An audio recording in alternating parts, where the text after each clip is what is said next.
Good afternoon, everybody. Thank you very much for taking off your time to attend this presentation this afternoon. As Marcia indicated, my name is Elizabeth de Jesus. I am a Transportation Programs Manager for the North Florida TPO. The TPO is a regional transportation planning agency serving Clay, Duval, Nassau, and San Jose County. I will be presenting the draft transport improvement program for Duval County. The Transportation Improvement Program is also known as the TIP, and this is for fiscal years 2023-24 to 2027-28. The TIP is a prioritized listing of transportation projects covering a period of 5 years. It is developed and formally adopted by the TPO board as part of the Metropolitan Transportation Planning process. The TIP is consistent with the Long-Range Transportation Plan, and it is required for projects to be eligible for funding. The TIP includes projects on highway, transit, bicycle, pedestrian, aviation, port, and multimodal. This meeting is the last county-specific PowerPoint presentation in a series of 4 meetings. In addition, we have scheduled a TIP public meeting for next Wednesday, May the 17th, from 4:30 to 5:30 also. At that meeting, we will be presenting projects for all 4 counties. So I encourage you to participate and to invite others to attend that meeting next week. The link to that meeting, as well as recordings for all the other presentations that we've done so far, is in our webpage. I want to show you where to find the TIP information in our webpage. If you've never visited our webpage, it's northfloridatpo.com. When you go in the front page, you click on the Planning tab, then select TIP from the drop-down menu to go to the TIP page. Once in the TIP page, you will find the current TIP draft document. You will also find a form to provide comments. You will also find the presentation recordings, as well as the link for next week's public meeting. The TPO board will approve the final TIP at their regular meeting on June the 8th at 10 a.m. We are located at 980 North Jefferson Street, Jacksonville, Florida. This presentation is a highlight of some of the projects in Duval County. I encourage you to go to our webpage and explore the TIP Jim draft. Anakaya from FDOT is here. I encourage you to explore the TIP draft document for additional projects in Duval County, as well as in other counties in the region. If you have additional questions about any of the projects in this presentation, please make a note of the page number located in the lower right corner of the page, so we can go back to that page and answer your questions. And finally, I ask that you hold your questions until the end, and if you can, please mute yourself. Thank you. The first project is 5th Street over 6 Mile Creek Bridge. This is a bridge replacement project, and construction for this project is scheduled for 2027. Atlantic Boulevard from Kernan Overpass to Maple Road. This is a resurfacing project, and construction is scheduled for 2024. Beach Boulevard from San John's Bluff to Gerona Drive. This is also a resurfacing project, and construction is scheduled for 2025. Blanding Boulevard from Wilson Boulevard to Roosevelt Boulevard. This is also a resurfacing project, and construction for this project is scheduled for 2024. Cassett Avenue from Blanding Boulevard to I-10 eastbound ramp. This is a traffic signal update, and construction for this project is scheduled for 2028. Edgewood Avenue from Beaver Street to Old Kings Road. This is a resurfacing project, and construction for this project is scheduled for 2024. Port Caroline Road from Mount Pleasant Road to Huguenot Lane. This is a bike path project, and construction is scheduled for 2024. Heckscher Drive from Broward River to Blount Island Drive. This is a resurfacing project, and construction for this project is scheduled for 2027. Heckscher Drive over Browns Creek Bridge. This is a bridge replacement project, and construction for this project is scheduled for 2027. I-10 electric vehicle charging gap phase 8. We don't have the exact location for this project, but this is an electric charging station located in I-10, and the implementation of this project is scheduled for 2024. I-10 from Sheffield Road to I-295. This is a resurfacing project, and construction is scheduled for 2024. I-10 from Nassau County Line to First Coast Expressway, also a resurfacing project, and construction is scheduled for 2024. I-295 from north of New Kings Road to south of I-95 North Interchange. This project will add lanes and reconstruct, and preliminary engineering is scheduled for 2028. I-95 from I-295 to Bay Meadows Road. This project will also add lanes and reconstruct, and construction is scheduled for 2024. I-95 from St. John's County Line to I-295. This project will also add lanes and reconstruct, and construction for this project is scheduled for 25 through 2026.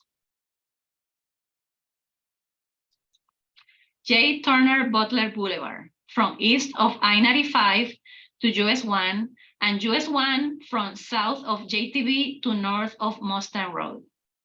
This project is scheduled for 2026. This is a project with add lanes and reconstruct too. J. Turner Butler Boulevard from Belfort Road to Hodges Boulevard. This is a resurfacing project, and construction is scheduled for 2026. Lem Turner Road, Trout River Bridge. This is a bridge replacement, and design build for this project is scheduled for 2027. Maple Road, this is a bike lane project, and construction for this project is scheduled for 2026. Normandy Boulevard from New World Avenue to Cassett Avenue. This is a traffic control device project, and construction is scheduled for 2028.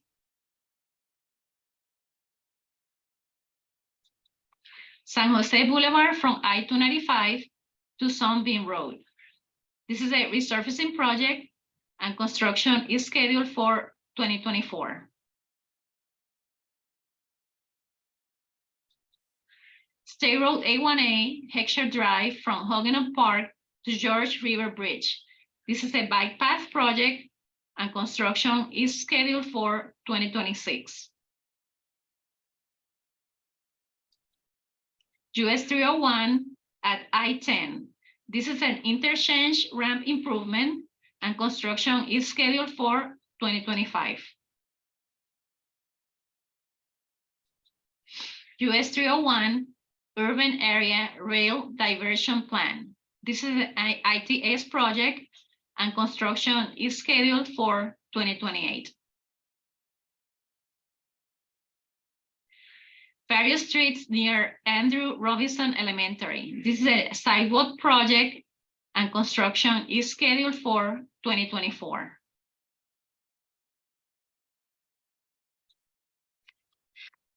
To provide comments, we have included a comments form.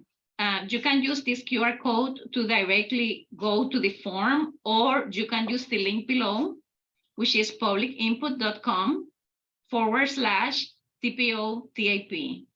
You can also find the comments form link in our webpage by going to the TAP page, as I explained at the beginning of the presentation. The deadline for comments is May the 31st. And now if you have any questions, you can make comments either posting it in the chat or by unmuting yourself and just asking your question or making your comment.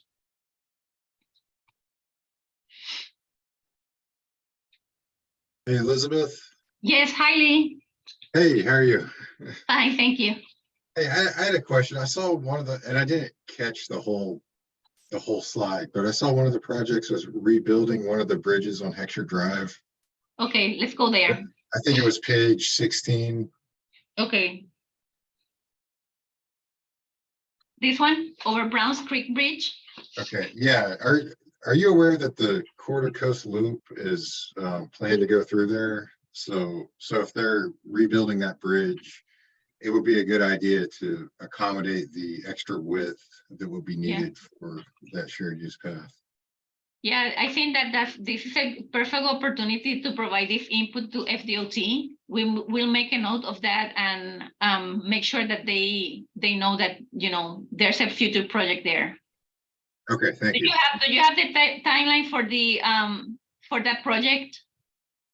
It's a long-term project. Oh, okay, yeah. But I think that if they widen that bridge, they're not going to rebuild that bridge again for probably 50 years. So correct. Yeah. So yes, I think that this is the perfect opportunity to provide the input. Yeah. I'll make a note of that. Oh, sorry to interrupt you, Elizabeth. This is Matt Fall.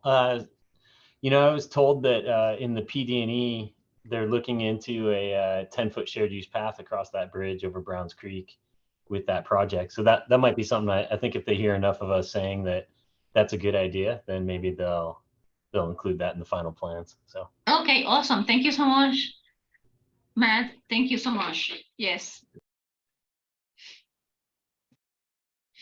Any other questions or comments? Elizabeth, this is Michael Boylan. Hi, The Michael.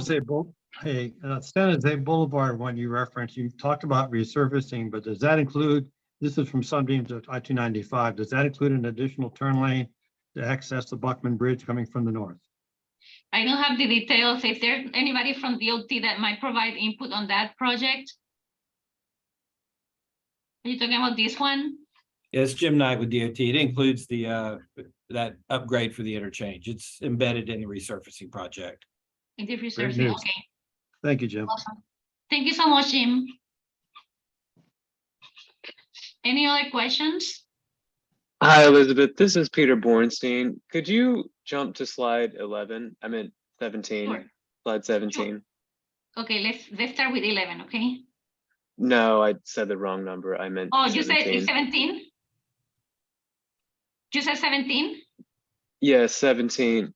I saw I looked at the draft TIP, and I Yes. noticed there were about $4 million dedicated to truck parking and EV hub. And it stood out to me because it was mostly funded with CARB, which is intended for carbon reduction. Is that still part of the plan? Yeah, it is. Jim, do you want to provide some information on that? Yeah, the truck parking is eligible for carbon funds. Is that not in the slide presentation? In this one, no, I included in the other presentation. I don't think I included in this one. Let me see, just a second. It's Duval, correct? Because I think it's San Jose County, right? Jim, can you confirm if it's a San Jose County project? I believe it's a Duval County project. Is it Duval County? Okay.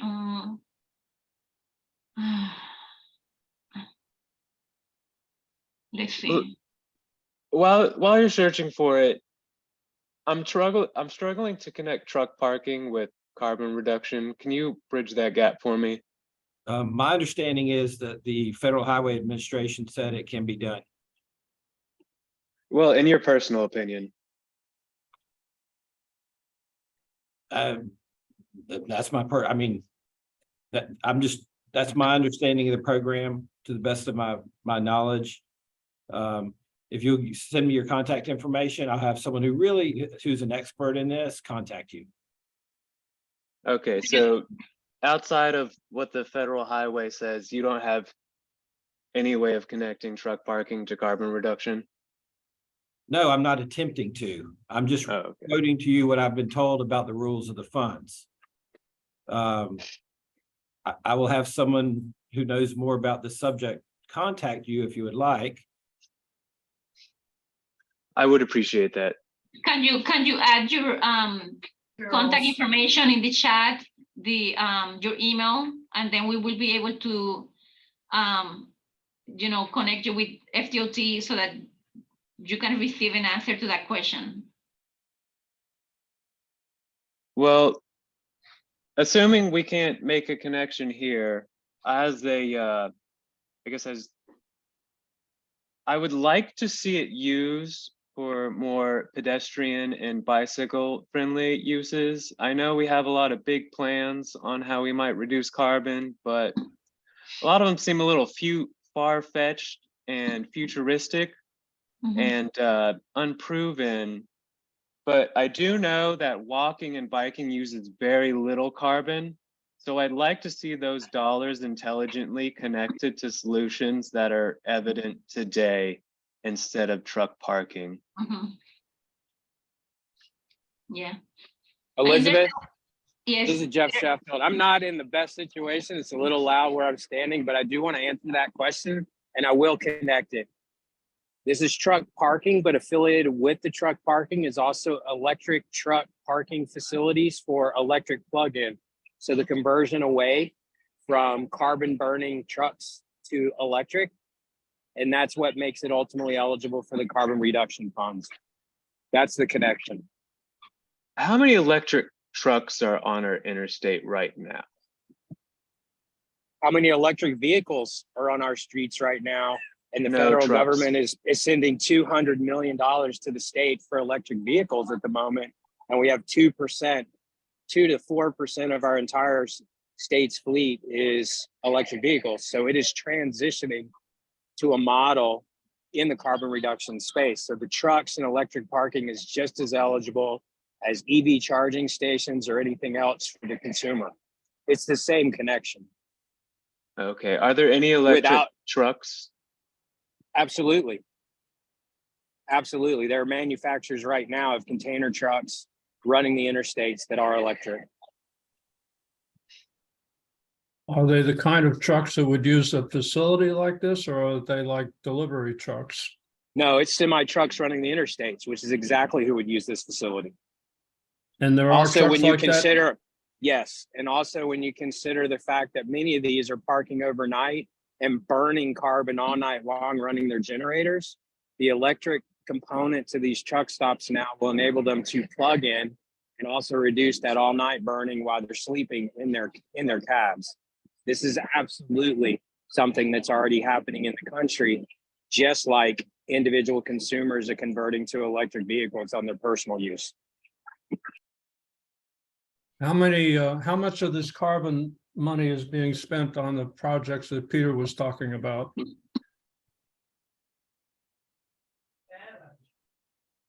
Jeff? I don't have an answer. I'd have to go back and we'd have to look. This is a very, very new program. So this is year one, really, where any of the states were allocating carbon reduction funds as a rule.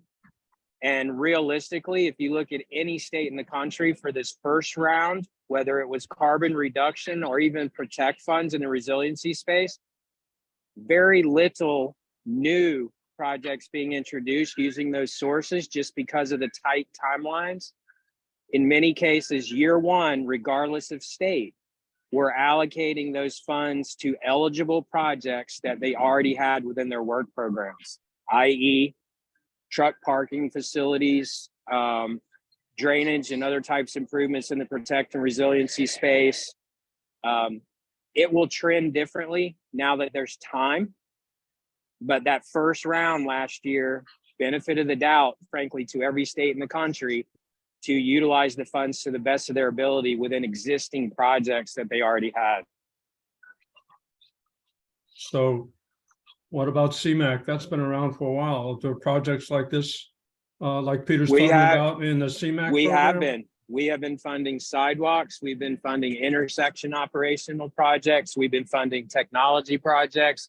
We've been funding fleet conversions to compressed natural gas, biofuel, and the like, all using CMAQ funds historically for years. Yeah, So but yes, I mean, the CMAQ money that, how much of the CMAQ money has been going for projects like Peter is endorsing? again, you'd have to go back and we'd have to aggregate the amount of dollars for that. You're only talking about $1 to $1.5 million a year in CMAQ funds coming to this region. So it's not a big number to begin with, but that number can certainly be aggregated if we go back in history. So what's the yield from the carbon reduction budget? About 4 million a year for this region. So it's going from about 2 million to about 6 million. No, about 1 million to 1.5 to about 5 million, 4.5 million to 5 million would be a better number. Okay, 1 to 5. Okay. It's a big increase though. I mean, percentage wise. On a percentage basis, not on a raw number. That's still not huge dollars. No.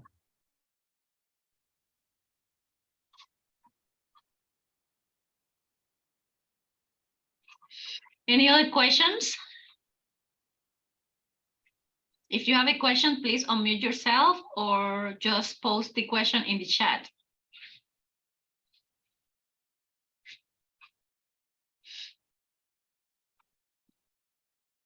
Okay, so I don't hear any additional questions. I think that this, I thank you so much for attending this session today. And we will be posting the recording of this session in our webpage, as well as the other recordings. They are already posted in our webpage. So if you want to explore other projects in the region, you can go there and listen to the other presentations. And again, I thank you for taking of your time to listen to this presentation today. We will stay until 5:30 in case somebody else comes, but thank you so very much for being with us today. Have a good day.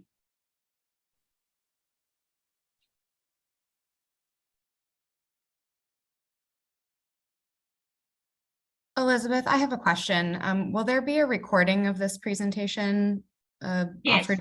Okay. Yes, right now, if you go to our webpage, you will find the other 3 counties presentations are already there, the recordings. So this one will be posted probably by tomorrow or during the weekend. And we will have this recording uploaded to the system. Yes. Okay, thank you. Thank you so much. And you can share.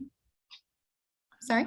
Sorry, you can share with others the link to the page, to the TIP page, so that they can also go and see the TIP draft and see the other projects in Duval County and the other counties in the region. Thank you. Thank you very much for coming to the presentation. Have a good day. Yeah, sorry, I just have one other question. I hopped on a little sure. here, so I apologize if this has already been discussed. Okay. I was looking through the TIP document, and I know you all have a survey out where you're asking folks to essentially select the top 3 projects that they'd like prioritized. But I had a little confusion about which projects exactly would be considered. So I see that within the package of the TIP document, you have the list of priority projects. And it looks like that was already adopted and sent over to FDOT. So should we be looking at those projects in consideration of this? Or would you prefer No, that? no, well, the questions are in reference to the TIP. So it's just the Okay. TIP draft. If you browse that to the Duval County section, if you go to the TIP draft, you will open that book and you will see that each county have their own section. So what we are suggesting is that you go to the Duval County, and if you have any comments about any of those projects, those are the projects that we are asking you to comment on. Yeah. So for example, under the Duval County State Highway projects, I would be looking in that section. Exactly. Okay. If there's a bike project, or if there's a bridge project, or whatever projects in there you have comments on. Sometimes people have specific projects that they watch, and those are the types of comments that we are looking for. Okay. Or maybe in your neighborhood, there's a project that you saw in the TIP and you want to make a comment on that specific project because it's close to you. Those are the comments that we are looking for. Okay, thank you. Sure, yes. Thank you so much for coming. While I have your time, is it possible to reference projects that didn't make it into the draft TIP? Namely, I recall seeing a 2023 unfunded low priority of a section of Moncrief Road, which was right next to the S line. And it's a little disappointing that that didn't become a project number. Is there any meaning to advocating for that project? And if so, how could I reference it? I don't know if is Jim still here? Maybe he left. And Jeff, did you leave? Okay. So because we received this information directly from DOT, I am thinking that what happened is that each county worked directly with the DOT about their own priorities. And if you don't see a project right now identified in the TIP, when it's identified in the TIP, it means that the project was identified about a need. It has a need for that project, and also funding was assigned to the project. And that's when you have it in the TIP list. That doesn't mean that there's no other projects that are also important, which means is that right now, these are the projects that they identified. And I know that DOT continue working with the counties about other priorities in the counties. Right, and this Jim Knight with DOT, I would add, maintenance projects get programmed directly by DOT. Safety projects get programmed directly by DOT, but all other projects go based on the priorities submitted by the local government to the North Florida TPO. Mm-hmm. And then the TPO creates a master priority list of priority projects. The key, if you don't see a project and it's not maintenance or safety related, then it needs to go to talk to your local government to get them to prioritize it high. Mm-hmm. Would you happen to know who in Duval is specifically related and works with DOT? I would talk to Lori Santana with the city of Jacksonville. As Jim indicated, every year we receive a priority list from each of the counties. And you can go to our webpage and see the list of priority projects. And so that we have a time during the year that we ask the counties to provide their priorities. And that's where we put together this list. So yeah, going back to talk to the person in charge in Duval County, which the contact will be Lori Santana, yeah.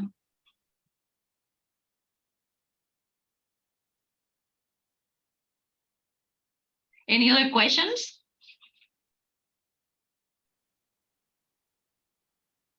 Okay, thank you so much for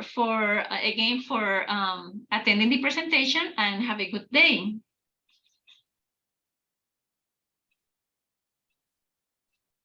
You too. Thank you so much for the presentation. Bye. Thank you so much for coming. Thank you. Okay, hi. Bye. Thank you.